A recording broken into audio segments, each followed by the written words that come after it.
Right, this lesson, we are finally moving on from all the integration techniques that you've learned about integration.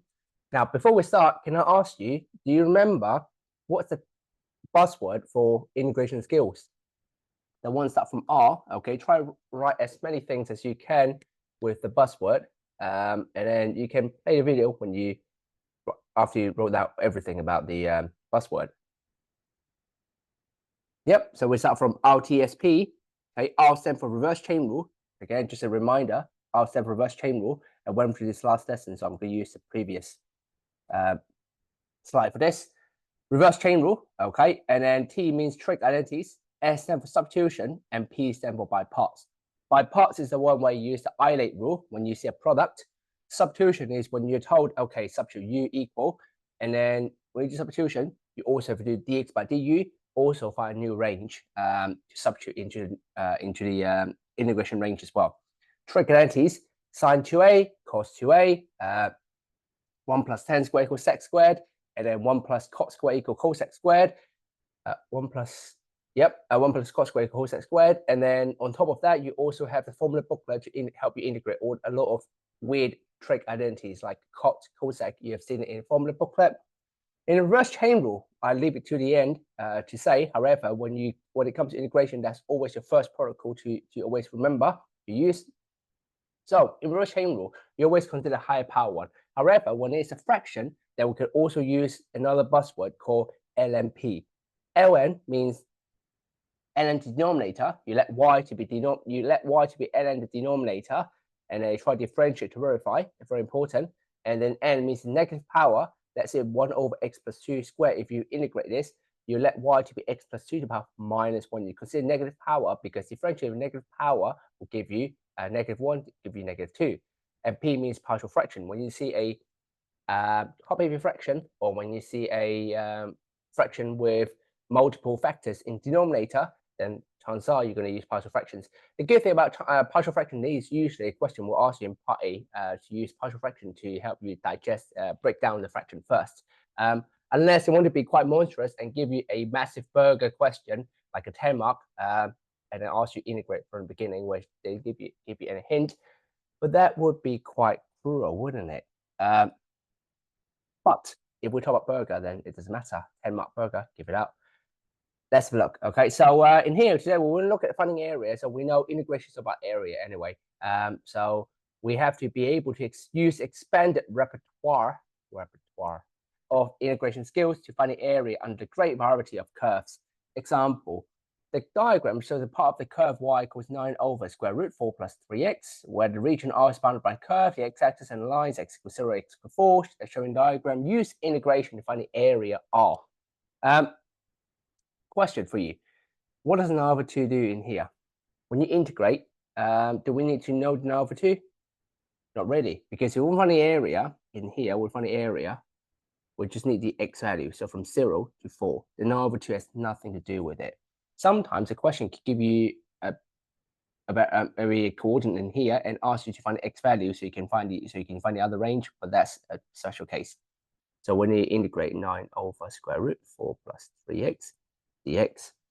Okay, now I need you to think about, okay, how do we integrate this? Right, so maybe first of all, what I'll do is personally, I will take the 9 out because 9 is a coefficient. Right, that looks a bit neater.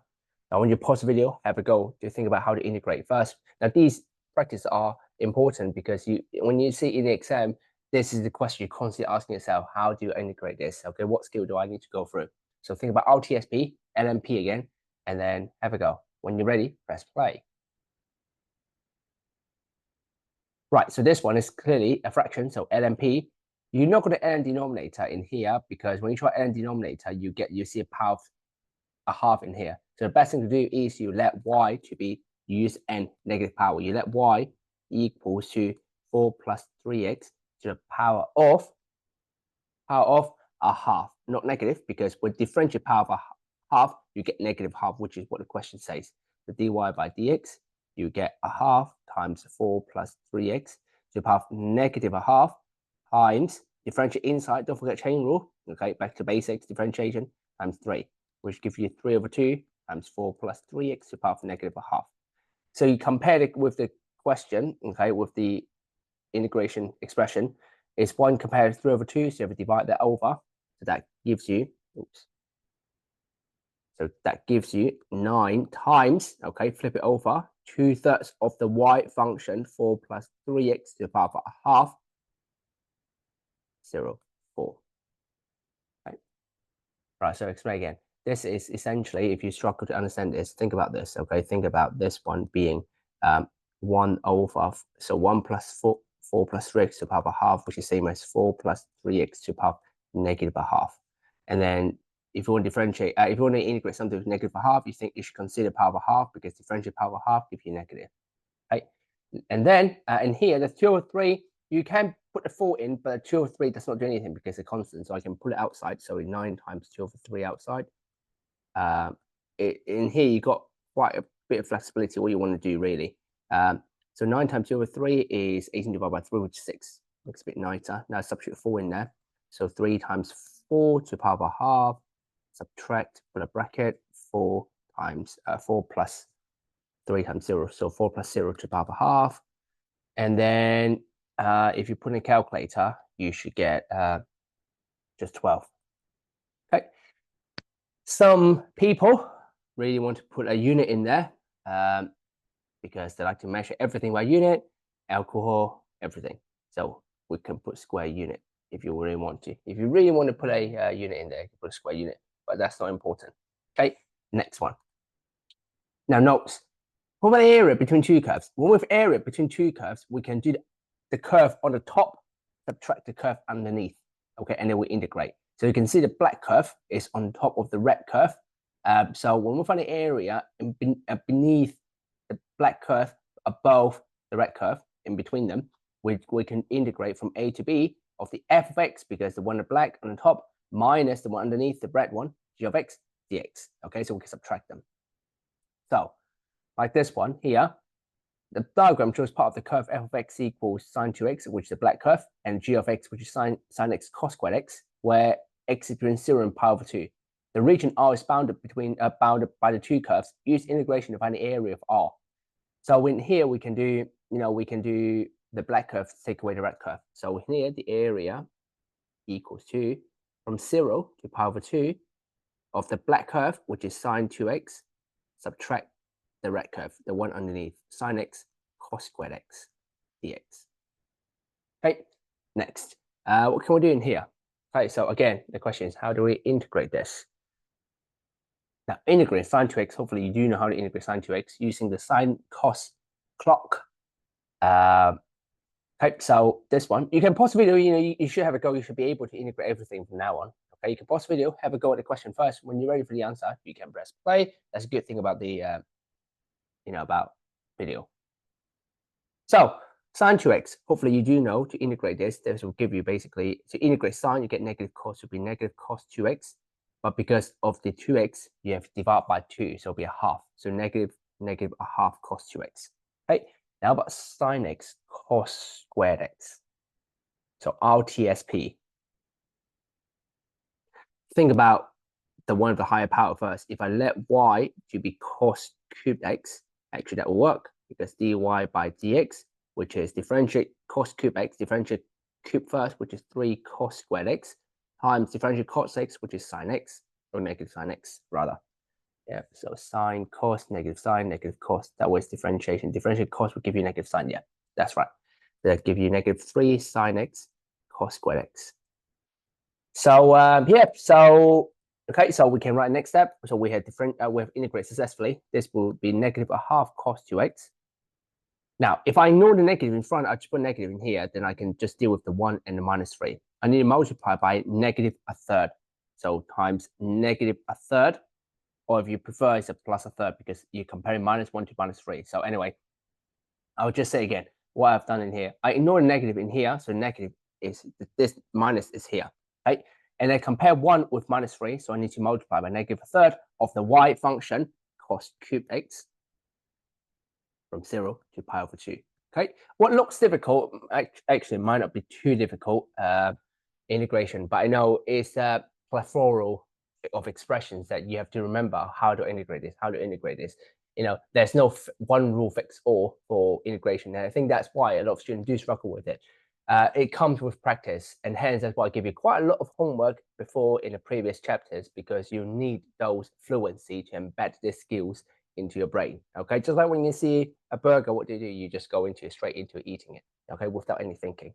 That's what we're trying to achieve in here. Okay, we send an expression, we're going to integrate, we go straight into it without thinking. Okay, right. Next, you then substitute power of 2 into it, okay, and then substitute 0.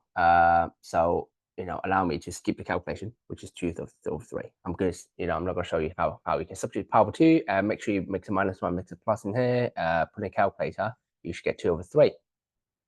Right, next one, okay, exam practice. Pause the video, have a go at the question. Okay, when you're ready for the answer, you can press play.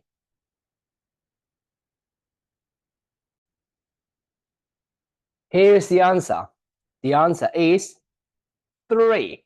Okay, hopefully you can count 1, 2, 3. 3. If we got it right, well done. That's the lesson for you. If you don't, let's go through why. Okay, so first of all, the area. To work on the area, we can set an equation.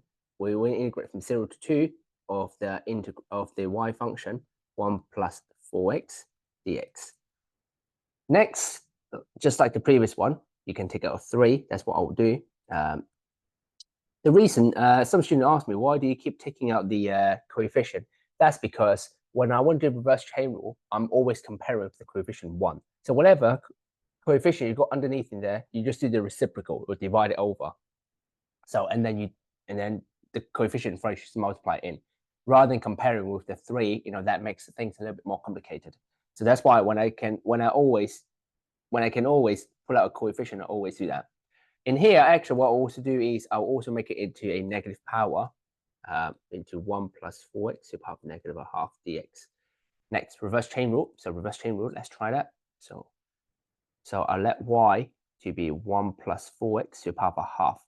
Okay, so differentiate, it'll be power of, so a half times 1 plus 4x to the power of negative a half. Differentiate inside is 4, which is 4 times a half, which is 2. So it's 2 times 1 plus 4x to the power of negative a half. So I'm comparing the sort of 1 in the front. Okay, there's a hidden 1 in there. Compare with 2, and you just divide the 2. So it will be a half of the y function. Okay, so comparing 1, balance the coefficient. To get a 2 into 1, I need to multiply by half. Or just think of this, always dividing this number in front. So which equals 3 times a half of the y function, 1 plus 4x to the power of a half, 0, 2. 3 times a half, we can just put a half outside, so 3 over 2, 1 plus 4x to the power of a half, and then 2 and 0. So substitute 2 in there, and then substitute 0.